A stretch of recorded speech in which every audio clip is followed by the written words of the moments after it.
Assalamualaikum warahmatullahi wabarakatuh. Kami dari kelompok 4. Di sini kita akan mempresentasikan tentang SKPL Sistem Air Laundry. Saya Muhammad Numan Mutakin dengan NPM 202313100038. Lanjut dengan saya Febrian Agung Gumilang dengan NPM 202313100051. Dan saya Muhammad Oki Ramadan, NPM 2023 13148. Saya Gun Setiawan dengan NPM 202313110045. Jadi di sini kita akan masuk ke deskripsi sistem. Jadi untuk deskripsi sistem yang pertama tuh ada fitur utama kan. Nah, itu tuh untuk memudahkan manajemen staff, pelanggan, pesanan, dan laporan dengan dashboard interaktif. Yang kedua ada komponen sistem, itu meliputi dashboard, pengelolaan pesanan, pelaporan, dan pengaturan pengguna. Yang ketiga tuh ada entitas eksternal, pelanggan sebagai pengguna yang layanan untuk memesan dan memantau status cucian. Yang keempat, itu ada entitas internal, staf dan manajemen menggunakan sistem untuk operasional dan analisis bisnis. Yang kelima, itu ada manfaat sistem, itu untuk meningkatkan efisiensi, akurasi data, dan kepuasan pelanggan dengan pelacakan real time. Kemudian selanjutnya masuk ke bagian standar operasional prosedur atau SOP. Di sini ada beberapa tahapan untuk standar operasional prosedur dari sistem e-laundry. Yang pertama ada customer registrasi. Jadi di sistem ini dimulai dengan customer, mereka akan mendaftar di aplikasi e-laundry. Proses registrasi ini dilakukan dengan mengisi data pribadi seperti nama lengkap, alamat email, nomor telepon, dan juga alamat rumah. Nah, data ini digunakan untuk mempermudah proses pemesanan dan pengantaran di kemudian hari. Customer juga diberikan opsi untuk membuat kata sandi yang aman agar akun mereka tetap terlindungi. Kemudian yang selanjutnya ada customer melakukan pemesanan jemput cucian. Nah, setelah customer berhasil registrasi, customer juga dapat langsung memesan layanan jemput cucian. Nah, dalam tahap ini customer memilih jenis layanan yang diinginkan seperti cuci biasa atau setrika aja, dan layanan-layanan yang diupdate oleh admin. Selain itu, mereka juga mengisi detail pesanan seperti jenis pakaian, jumlah pakaian, alamat penjemputan, dan lain-lain. Kemudian tahap selanjutnya, customer memilih dan melakukan payment. Untuk mengkonfirmasi pesanan, customer diarahkan untuk memilih metode pembayaran yang tersedia. Dalam aplikasi ini kita menggunakan pihak ketiga untuk menghandle payment. Pihak ketiga yang kita gunakan ini ada namanya payment gateway dari Mitrans. Nah, di sini customer bisa langsung saja memilih dan menyelesaikan pembayaran di dalam aplikasi e-laundry ini. Setelah customer melakukan pembayaran, pegawai melakukan jemput cucian. Pegawai laundry menerima notifikasi melalui aplikasi internal. Mereka akan melihat detail pesanan dan alamat penjemputan yang terdaftar. Pegawai kemudian mengambil cucian sesuai permintaan dan memperbarui status jemputan di aplikasi menjadi cucian dijemput, sehingga customer mendapatkan informasi secara real time terkait progres pesanan mereka. Next. Ini adalah data dokumen dari e-laundry.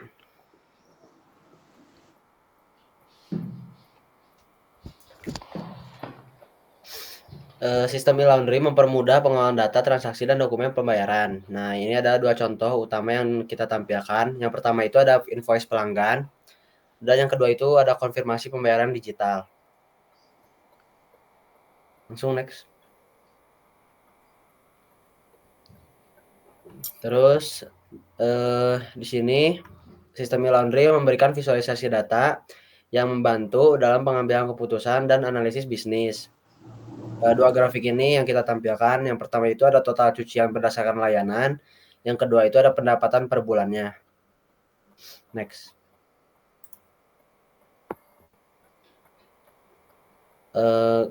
Gambar ini menunjukkan dua grafik yang berkaitan dengan data pemesanan dan penggunaan stok bahan cuci.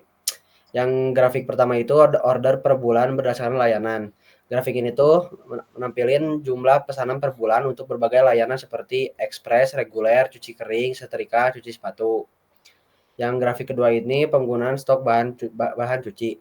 Grafik ini tuh menunjukkan penggunaan stok bahan cuci dari Januari hingga Desember untuk bahan-bahan berikut seperti deterjen, sabun sepatu, pewangi, pelicin.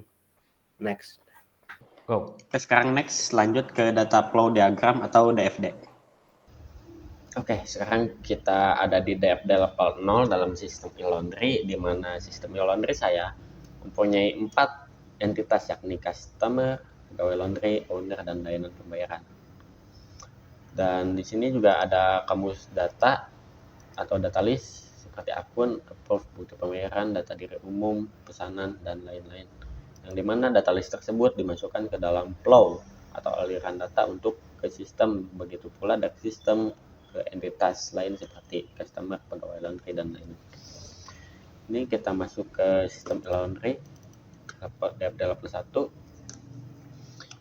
dimana ini kita pecah lagi prosesnya, yang dimana ini tuh adalah spesifikasi proses, dan ini flow-nya adalah kamus data, sehingga proses daftar itu customer menginput data diri umum untuk dimasukkan ke daftar dan mengeluarkan akun, dan si customer melakukan pesanan untuk mesan. Di sini ada berbagai jenis layanan dan dia mengirimkan notifikasi pesanan ke pegawai laundry untuk diverifikasi pesanan dan masuk ke data pencucian, yang dimana data pencucian melakukan input ke proses antar jemput untuk pick up atau delivery ke pegawai laundry dan di approve oleh dia, dan begitu pula masuk ke data pengiriman, di mana data pengiriman masuk ke data pembayaran untuk mengeluarkan invoice ke layanan pembayaran, dan layanan pembayaran mengeluarkan faktur untuk masuk ke customer, dan si customer melakukan pembayaran dan masuk ke data pembayaran, sehingga data pembayaran nanti melalui proses pelaporan dimasukkan ke owner, dilaporkan ke owner. Oke, mungkin begitu saja DFD sekilas tentang DFD, kamus data, dan spesifikasi proses. Selanjutnya masuk ke dalam skema relasi.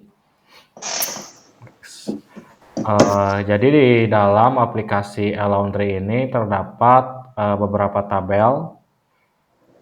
Di antaranya ada tabel employee, kemudian ada tabel admin, user roles, customers, user, service, service kategori, service image, order item, order, dan payment. Secara singkat, gambarannya seperti ini. Jadi ada tabel utamanya itu ada tabel users, di mana tabel user ini memiliki foreign key user role ID. User role ID ini foreign key dari tabel user roles. Nah, user roles ini isinya seperti admin, customer, dan juga pegawai atau employee. Lalu ada juga foreign key ref ID.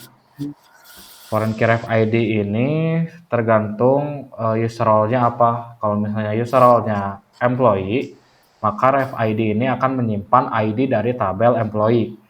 Apabila role-nya admin, maka akan menyimpan ID dari tabel admin, dan apabila role-nya customer, maka akan menyimpan ID dari tabel customer.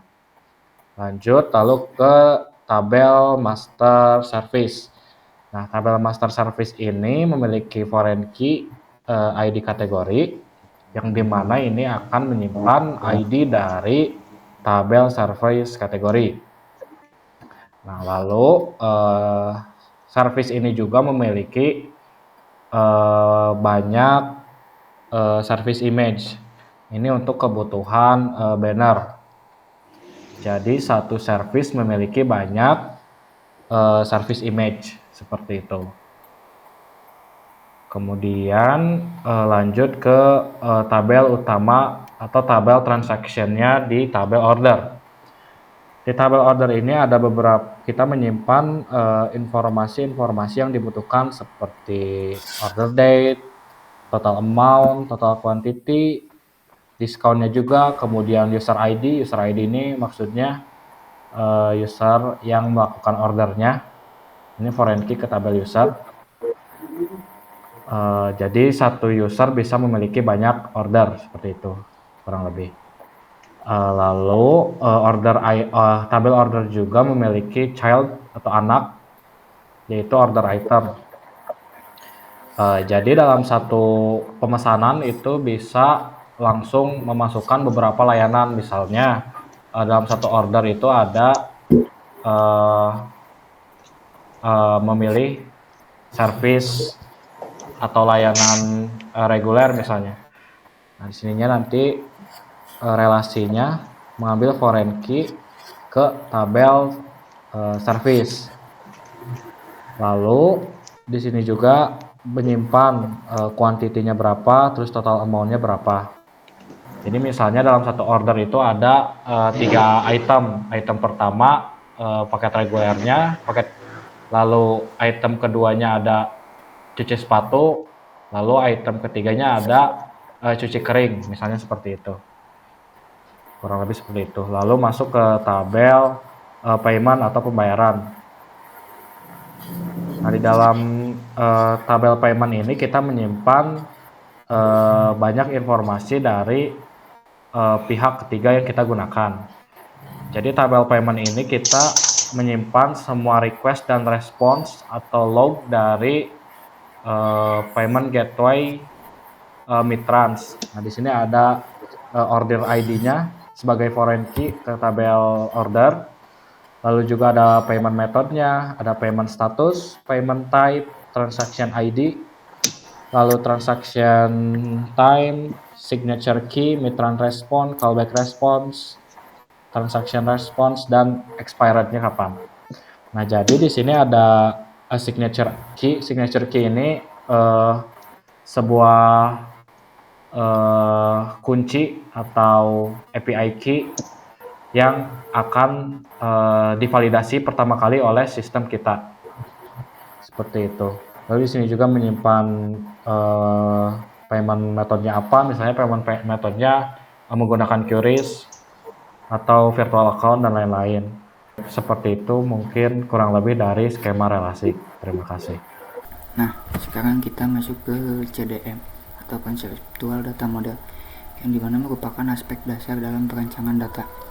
Nah, di sini saya memiliki 9 entitas, yang dimana ada customer dengan primary key ID customer, admin dengan primary key ID admin, employee atau pegawai dengan primary key ID employee, user dengan primary key ID user, order dengan primary key ID order, service dengan primary key ID service, order item dengan primary key ID order item, user dengan primary key ID user, dan payment dengan primary key ID payment.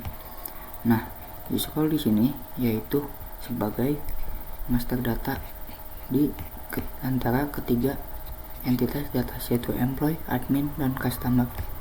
Nah, setelah proses CDM dan LDM, kita masuk ke PDM atau Physical Data Model, yang dimana merupakan implementasi dari data fisik ke model basis data,